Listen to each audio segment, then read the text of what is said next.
Vamos hoje fazer uma resenha das Sakura Matte Watercolors. As Sakura Matte Watercolors são as aquarelas em tubo dessa marca que é referência no mundo de materiais escolares japonesa, que é a Sakura. E ela faz parte do meu kit sugerido iniciante, porque elas custam por ml 89 centavos nos preços da Amazon na data de hoje. É muito baratinho. Mesmo que ela aumente um pouquinho, ela vai para menos de R$ 1, gente. Vamos fazer esse state? São aquarelas por menos de R$ 1. E será que elas são boas mesmo? Vamos lá, vamos ver comigo, tá bom? Então é isso aí. Como de praxe, a gente vai falar enquanto a gente assiste aqui eu realizando essa resenha da Sakura Matte Watercolors, tá? Eu queria falar primeiro que eu vou fazer essa resenha ao tempo em que ela acontece, tá? Ao vivo. Eu não pretendo acelerar ou desacelerar o vídeo aqui. Por quê? Se a proposta desse canal aqui é chegar nas pessoas que estão entre seus 30 e 40 anos, que estão buscando uma atividade para si, para fazer de modo pleno, sem estresse, sem cobranças, nada mais justo do que eu apresentar as coisas para vocês de acordo com o tempo que realmente essas coisas demandam. Porque começar até a fazer uma resenha de aquarela, você vai precisar se preparar, se organizar. E eu quero que vocês vejam e tenham a justiça de ver. Puxa, demorou 30 minutos. Puxa, demorou 20 minutos. Porque às vezes eu acho que nesse mundo de redes sociais dá a impressão que todo mundo consegue fazer milhares de coisas num tempo muito pequeno. E não é verdade. E a aquarela, gente, é uma daquelas atividades que, assim, o tempo voa e é muito gostoso de fazer, tá? Eu comecei aí fazendo uma linha reta com uma caneta à prova d'água, tá bom? Que foi do meu kit aqui da Art Tools, que eu comprei recentemente. Mais especificamente esse que tem essa ponta aqui chanfrada, tá bom? Eu vou colocar o link na descrição do vídeo desse kit. Primeira informação para uso de canetinhas na aquarela. Deem uma olhada se a sua canetinha ela é à prova d'água. Como é que você vai fazer isso? Simplesmente pegando o papel, passando a canetinha no papel e então você vai passar uma água por cima. Se manchar, ela não é à prova d'água e aí ela não vai ser muito adequada para a prática, porque a aquarela, watercolor, é uma tinta solvente, ela se dilui em água. Então é muito importante que a sua canetinha seja à prova d'água, senão vai virar uma bagunça, tá? Eu já tive experiência de comprar algumas canetinhas genéricas, tá? De algumas desses sites chineses, né? Temu, por exemplo. Canetinhas que, por exemplo, imitam as canetinhas referências da própria Sakura, porque a Kimon aqui é uma marca da Sakura. E aí eu comprei uma genérica aqui, tá? Fine Liner, Drawing Pen, e tem até umas coisinhas aqui em chinês, tá? Essa canetinha aqui, ela não foi à prova d'água. Então, assim, gente, invista um pouquinho. Art Tools é uma marca brasileira, tá?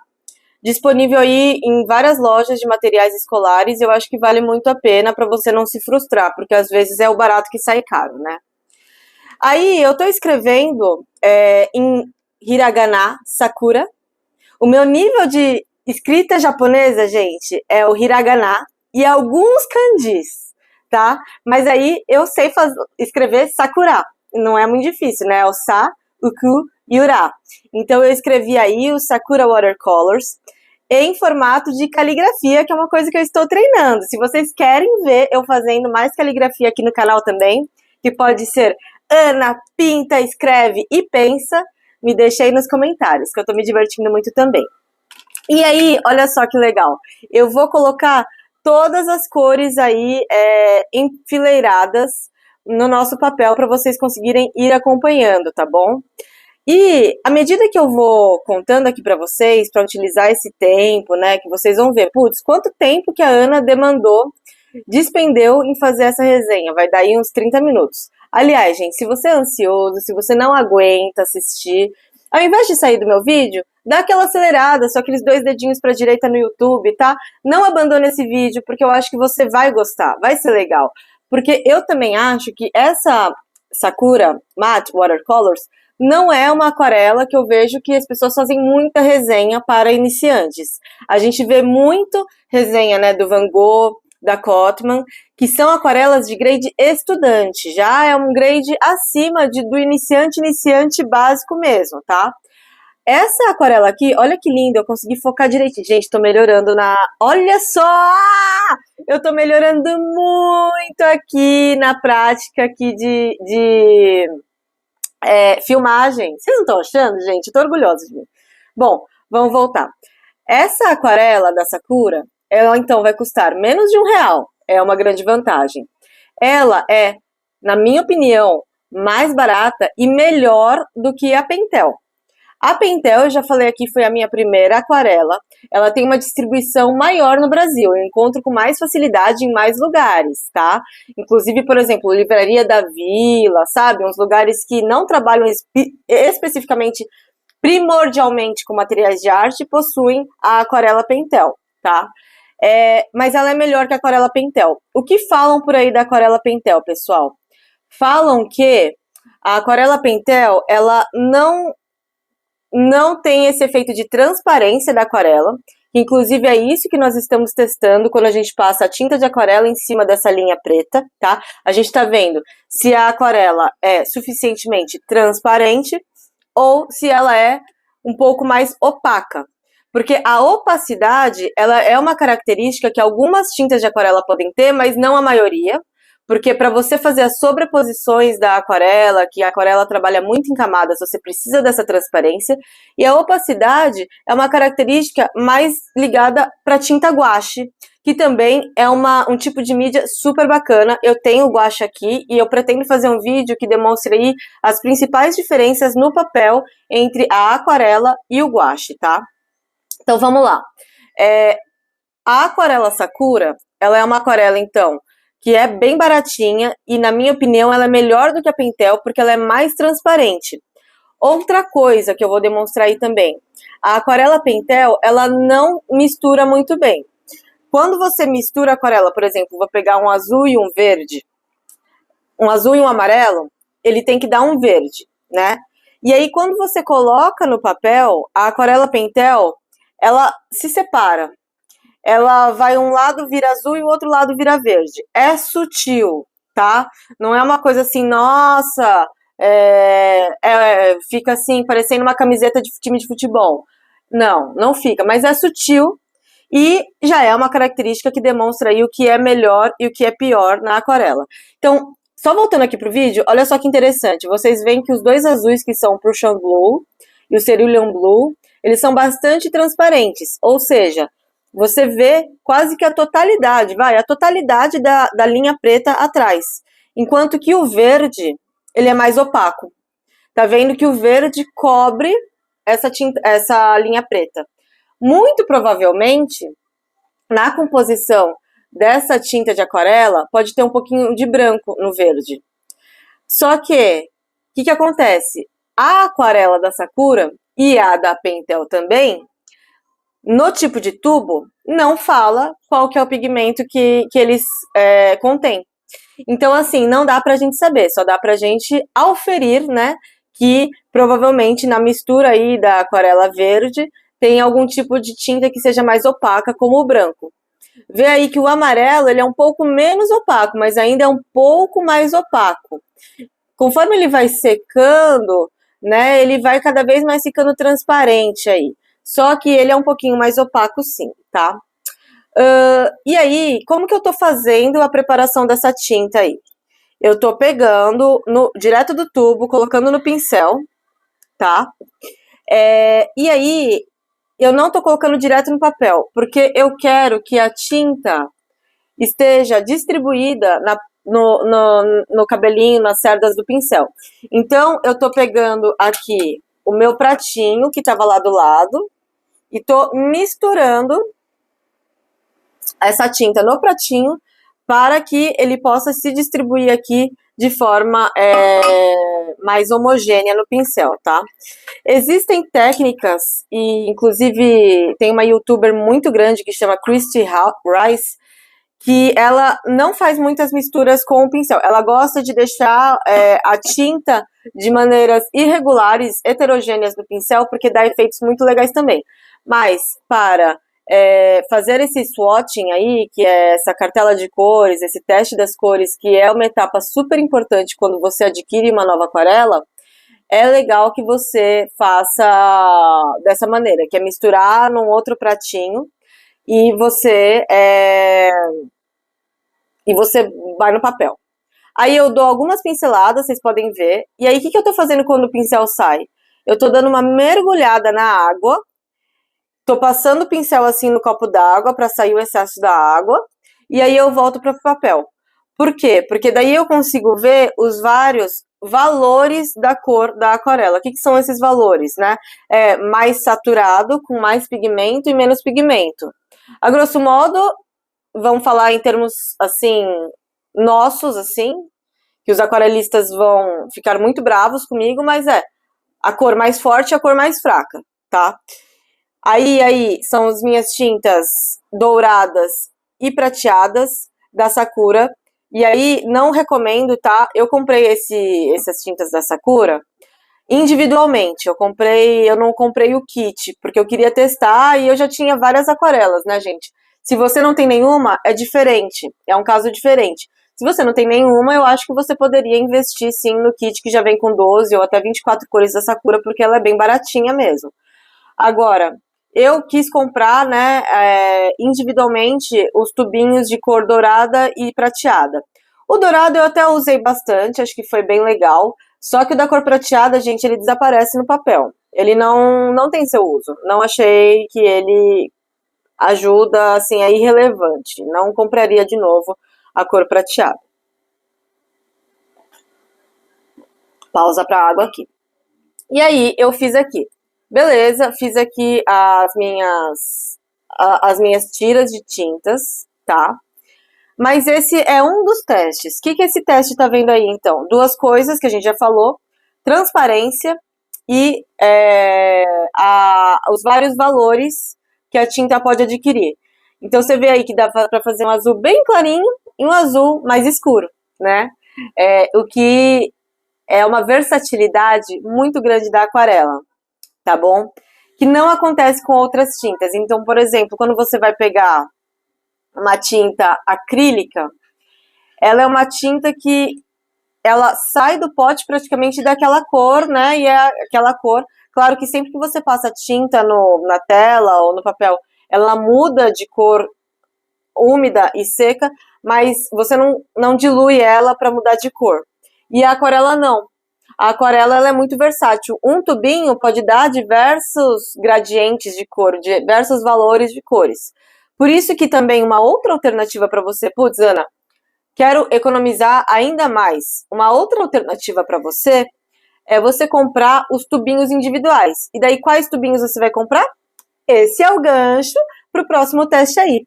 O que a gente vai fazer? A gente vai fazer uma roda de cores para demonstrar qual é o potencial de números de cores que 3 tubinhos de cores primárias podem fazer. E quais são as cores primárias, gente? Esse você já tem que saber, ó, de cor e salteado. Tem que saber, hein? É azul, vermelho e amarelo. Essas 3 cores dão origem a todas as outras cores. E por que elas são chamadas de cores primárias?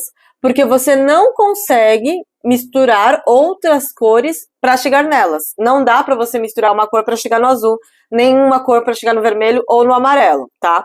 O que não acontece com as cores secundárias. Quais são as cores secundárias? Verde, laranja e roxo, ou violeta, conforme queira, tá? Então vamos lá.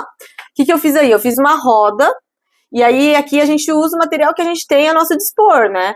Eu usei aqui uma fita crepe, então o lado de fora da fita crepe foi o círculo exterior e o lado interno foi o círculo inferior para fazer essa roda de cores. Vou começar com o azul, e aí eu vou fazer tipo um triângulo, porque são 3 cores primárias. Então eu quero que elas fiquem, né, equidistantes assim, num triângulo quase que equilátero, para a gente fazer essa roda de cores. Eu peguei aí o azul, e aí, nesse ponto, ó, vocês, olha que bonitinho que vocês veem aí. Esse aí é como fica depois de eu misturar o pincel aqui no pratinho. Inclusive, pessoal, esse pratinho aqui, sabe onde que eu encontrei? Eu encontrei numa loja de artigos japoneses. Ele não é um pratinho específico para aquarela. Ele é um pratinho de porcelana da Schmidt, que eu acho que é a marca mais famosa de porcelana do Brasil, que normalmente é bem caro, né? Porque hoje a gente vê muita venda de cerâmica, né? Você vai numa Tok Stock da vida ou nas lojas mais comuns, o que tem mais é cerâmica. A cerâmica quebra muito fácil. Eu tenho conjuntos de pratos aí que eu comprei na época que eu casei. Na verdade, não tenho mais. Da época que eu casei, eu já tive que trocar várias vezes os meus conjuntos de pratos, né? Enquanto que a minha mãe, que já casou faz 40 anos, ela tem prato daquela época, sabe? Inclusive, tem prato que ela, inclusive, teve que dar porque, tipo, não dava mais, ela não aguentava mais olhar. Que tinha de porcelana e também tinha daquele vidro maravilhoso, que é meio marrom, né? Se você tinha, ou se sua mãe tem, o prato do vidro marrom, comenta aí que eu quero saber. Tá, e aí, esse pratinho aqui eu comprei numa loja de artigos japoneses, é porcelana. Você vê que ele tem um formato bem de comida japonesa, né? Que cabe aqui uma milanesa, ou então uma fileira de sushis, ou uma fileira de sashimis, e custou R$ 42, tá, gente? Então, eu não achei caro, e ele é bem prático, porque ele fica do lado aqui do meu caderno, e o caderno é quadrado, né? Então, ele facilita bastante aqui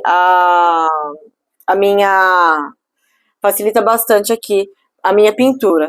Ele é mais prático, inclusive, do que esse outro godê aqui que eu tenho, que é circular. Esse godê aqui foi caríssimo. Eu queria muito comprar esse godê, eu achava ele lindo. Ele é da marca Mieder, que é uma marca bem famosa também, vocês podem pesquisar aí. E ele foi bem caro. Ele era meu sonho de consumo, porque ele tem uma roda das cores aqui, então, tipo, você consegue colocar azul, amarelo e vermelho aqui, e daí, entre eles, você consegue colocar as cores secundárias e terciárias. Então, a lógica é muito legal. E aqui você coloca, sei lá, uma cor marrom, e aqui você coloca um branco, um pouquinho de branco para ter. Só que ele não é muito prático, ele ocupa um espaço grande na mesa e ele não tem muito espaço de mistura. Então, de qualquer maneira, eu ia precisar desse e desse. Então, sabe? Recomendo um prato retangular, tá? Mas assim, gente, é que nem roupa, né? Tem aqui a personal stylist que vai aqui te trazer, né? Que ela acha que você pode ter um armário cápsula. Mas é verdade que a gente quer testar ter vários tipos de roupas, né? Eu não quero ter só o armário cápsula, eu quero ter um macacão, eu quero ter um vestido, sim, quero. E aí a gente não segue a recomendação. Então, assim, gente, não siga a minha recomendação. Faça o que você quer, o que cabe no seu bolso, seja feliz. Se isso te apetece, compre. Se isso te apetece, compre também. E seja feliz, porque comprar é bom demais, né, gente? Ai, eu amo. Vamos voltar aqui para a aquarela. Então, ó, você vê que eu coloquei no triângulo, né, as 3 cores primárias, e agora eu estou misturando, né, as cores. Então, eu misturei azul com amarelo para dar verde, tá? E aí, eu estou fazendo as cores terciárias já. O que são as cores terciárias? Eu vou pegar a mesma mistura que era da mesma quantidade da amarela e da azul, e aí eu vou colocar um pouquinho mais de azul lá na fração do círculo que fica mais perto do azul, para fazer um verde mais azulado, né? Um verde mais escuro. Aliás, gente, blow mind information here. Quando eu vi uma youtuber que falou que, gente, para fazer verde escuro, você tem que colocar mais azul no seu verde, porque não é preto, tá, gente? Para escurecer as cores na aquarela, você não usa preto.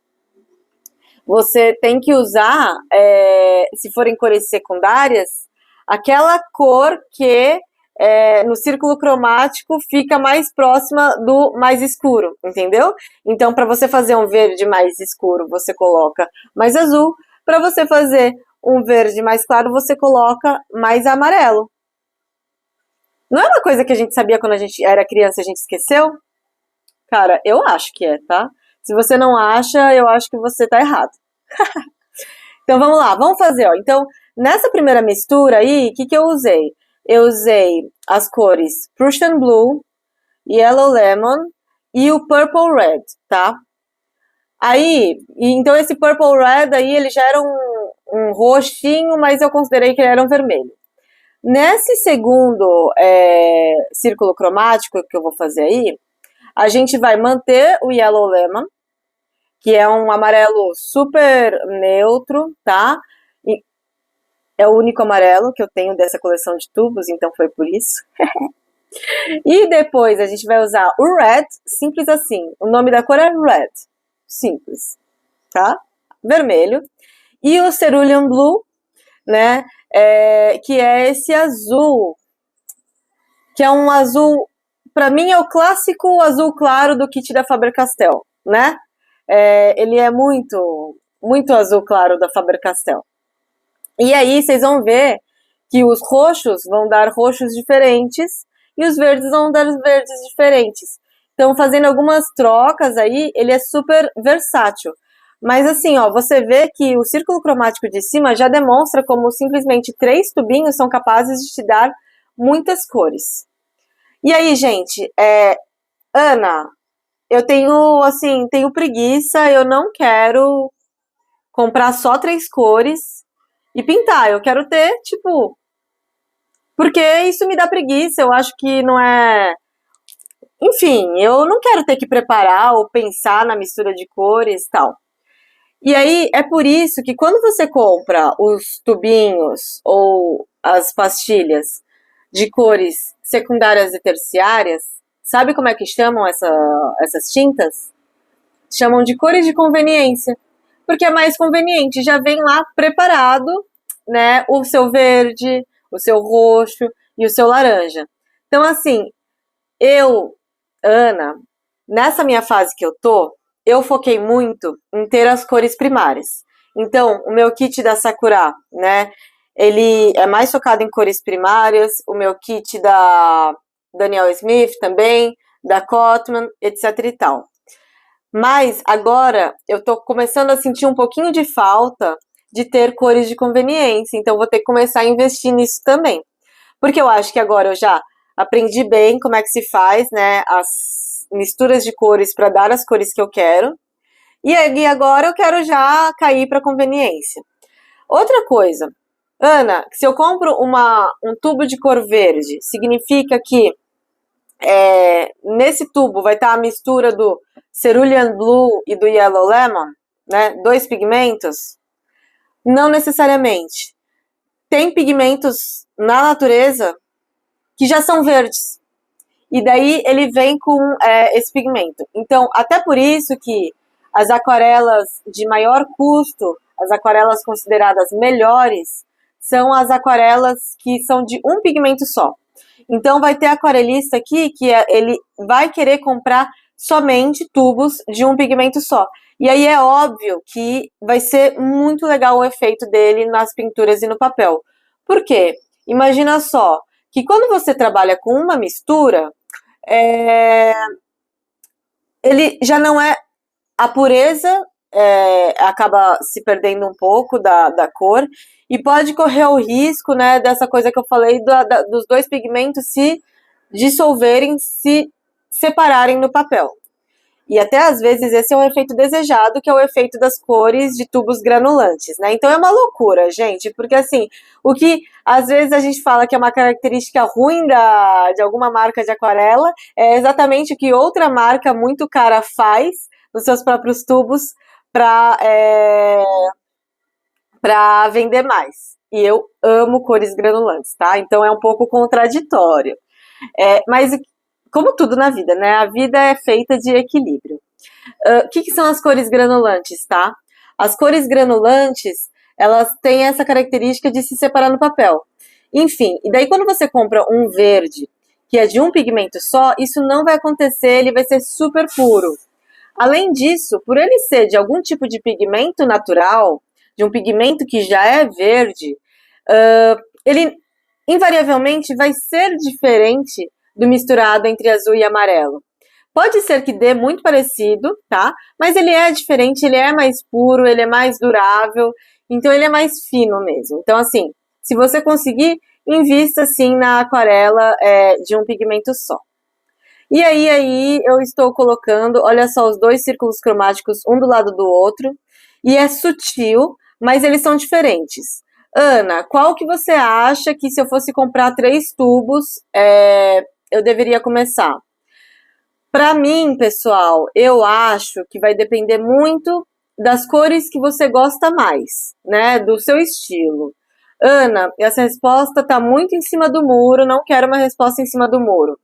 Então, se você não quer uma resposta em cima do muro, eu iria para o círculo de baixo, porque, como eu te disse, são as cores mais referência mesmo. E vai dar, assim, um laranja bem alaranjado, vai dar um roxo bem roxo e um verde bem verde, tá? Não vai ter muita coisa para pensar aí. Então, começa por eles, tá? Eu, além do kit completo de tubos, eu coloco na descrição esses conjuntos de cores primárias para os tubinhos separados, com os links, tá? Para se você quiser dar uma olhada, você averiguar e comprar. E daí vai acontecer aquele negócio, né? O ml do tubo individual, da compra do tubo individual, vai ser mais caro do que o ml no tubo, no kit com mais cores, de 12 ou 24. E o ml do kit com 24, se a precificação estiver correta, que às vezes não está, né? Amigos vendedores, amigos compradores, a gente sabe que nem sempre essa é a realidade, né? Mas se a precificação estiver correta, o de 24 é mais barato por ml do que o por 12, né? Ai, gente, eu adoro misturar as coisas que eu sei da minha vida corporativa com a criação de conteúdo. Se vocês gostam também, e se vocês aprendem com isso, por favor, coloquem nos comentários também. E, aliás, gente, essa é a hora do meu jabá, tá? Galera, eu sei que eu sou um canal novo aqui, mas eu acho que eu tô entregando muita dedicação, muito esforço e qualidade de vídeo também. Olha só como eu tô melhorando aqui na minha capacidade de vídeo e até mesmo no meu discurso. Então, se você tá gostando, compartilha com quem você acha que vai gostar também, tá? Compartilha com quem você acha que precisa desse respiro na vida, dentro desse turbilhão muito louco de coisas que nós estamos vivendo nessa idade que nós estamos, tá bom? Curte e se inscreve no meu canal. No meu canal, eu ainda tô determinando direitinho a frequência de vídeos. Mas eu não sei se vocês viram aí uma notícia de que o YouTube vai elevar os limites mínimos para que ele remunere os criadores de conteúdo com as propagandas que passam aqui no meio do YouTube, tá? Tô abrindo aqui, tô sendo super sincera com você. Antes, o YouTube pedia 4.000 horas de horas assistidas e agora vai pedir 8. Então, por isso que eu tô dando um corre para tentar conseguir essas 4.000 horas antes de janeiro, tá, gente? Então, pode contar que se você se inscrever vai ter bastante vídeo e conteúdo. Eu vou criar muito, tá bom? Para ver se eu consigo correr e bater essa meta. E a gente que é de vendas, a gente adora bater uma meta, né? Bom, então, nesse segundo teste, então vamos recordar, o primeiro teste, que foi o teste da linha preta, nós vimos os valores das cores e nós também vimos a transparência ou opacidade. Agora, no teste da fita crepe, da bolinha aí, que é o círculo cromático, a gente está vendo a capacidade de mistura das cores e a versatilidade das mesmas. E aí agora, a gente vai ver a expansão dessas tintas. O que é a expansão da aquarela? É uma coisa que eu amo. E aí, a Sakura não foi muito bem nesse teste não, tá? Então, aqui eu abro aqui o que eu acho. A expansão é quando você faz a técnica molhado no molhado, wet on wet, que você vai passar. Eu passei aí uma camada de água no papel, e aí eu vou dar uma cutucada com a tinta no papel. E aí a tinta se expande, ela não fica só naquele lugar onde eu coloquei. Essa é uma característica que as tintas profissionais dão de 1.000 a 0 nas tintas escolares e até mesmo as tintas estudantes, tá? Por exemplo, eu não acho que a expansão da tinta da Van Gogh, que é a tinta de grade estudante aqui, que já vai ser muito mais caro por ml, eu não acho que a tinta da... Aliás, a gente consegue até ver quanto que é. Ó, a tinta da Sakura é R$1 que nós falamos e a tinta da Van Gogh são R$4 por ml. Então, Aqui já custa 4 vezes mais, tá? Então, assim, ó, mesmo a Van Gogh eu não acho que tem uma expansão fantástica, não. A tinta que tem expansão mais fantástica que eu já vi aqui é a Daniel Smith, tá? Então esse é um teste. Mas olha, para você que nunca viu a aquarela funcionando, eu acho que isso pode te surpreender, né? Como ela realmente espalha no papel. Até mesmo assim, isso é uma coisa que é difícil de controlar quando você começa a pintar. Olha só que bonitinho. Tá vendo? Que eu coloquei ali e onde eu coloco, onde eu encosto o pincel, ele vai ficar com um valor mais alto, mais escuro, mais forte, e à medida ele vai se espalhando. Olha esse vermelho aqui, ó. Ele tá ganhando ali uns milímetros, né? E olha como ele fica aqui no totalmente seco. Tá vendo? Então ele faz um blend bem bonito a aquarela, né? Ele fica bem, é isso, é um blend, né? Ele vai se espalhando e fica com um degradê bem bonito, tá? Então, assim, embora não seja a melhor em expansão, porque eu adoro expansão, eu adoro ver isso. Pra mim, na verdade, pode até acabar que a pintura fique mais feia quando seca, né? Se a gente exagera muito na expansão e no controle dessa expansão. Mas eu não gosto desse controle, eu quero mesmo que o negócio seja descontrolado na aquarela. E quando é o momento de você pintar, cara, é muito prazeroso ver essa expansão, é muito satisfatório. Então, assim, esse é o último teste que eu vou fazer aqui pra gente na nossa aquarela. E é isso, pessoal. Eu espero que vocês tenham gostado. Depois que eu fiz, né, a minha, o meu swatching aqui, os meus testes das cores da Sakura, eu peguei o restinho das cores e fiz aqui um abstrato aqui, um treino de pincel e tudo mais. Misturando principalmente o amarelo, porque o amarelo deu uma pesada quando eu coloquei na bandejinha, deu uma pesadinha na mão. Daí eu falei, não vou desperdiçar esse amarelo, vou usar, né? Porque assim, né, a mão de vaquice é uma característica, né? A gente é mão de vaca. Então eu fiz e ficou meio que esse clima mais outonal nessa pintura aqui, né? Que, de novo, é só um treino. E aí eu gostei, gente. E é isso. Aquarela é isso. Às vezes você nem tá com muita expectativa e você muito legal. Claro que sempre, gente, é uma tentativa e erro, né? Então é isso. Muito obrigada. Tchau, tchau.